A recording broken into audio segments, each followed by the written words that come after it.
Isaiah 43, verse 25. I am he who blots out your transgressions for my own sake, and I will not remember your sins. నేనే నా చిత్తానుసారముగా నీ అతిక్రమములను తుడిచివేయుచున్నాను. నేనే నా చిత్తానుసారముగా నీ అతిక్రమములను తుడిచివేయుచున్నాను. నేను నీ పాపములను జ్ఞాపకం చేసుకొనను.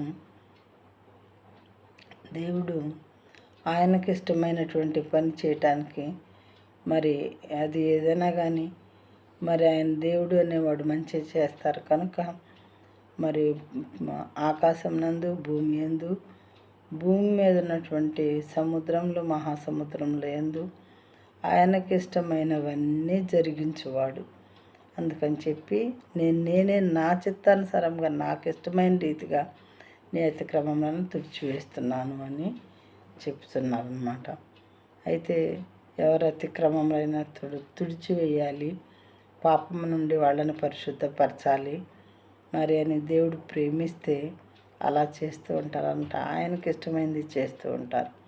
నేను నీ పాపములను జ్ఞాపకం చేసుకొనను, నీకు పాపం లేకుండా చేస్తాను, కడిగి వేస్తాను, నిన్ను శుద్ధి చేసుకుంటాను, నీ పాపలను ఇక నుండి జ్ఞాపకం చేసుకొనను, నిన్ను పరిశుద్ధపరచుకోవటం నాకు ఇష్టమైంది అని దేవుడు మరి ఆయనకి ఇష్టమైన వారితో అని మరి ఆయనకి ఇష్టమైన వారిని పరిశుద్ధపరచేవారుగా ఉంటారు.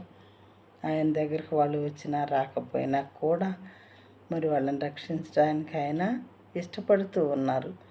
ఎందుకంటే సమస్త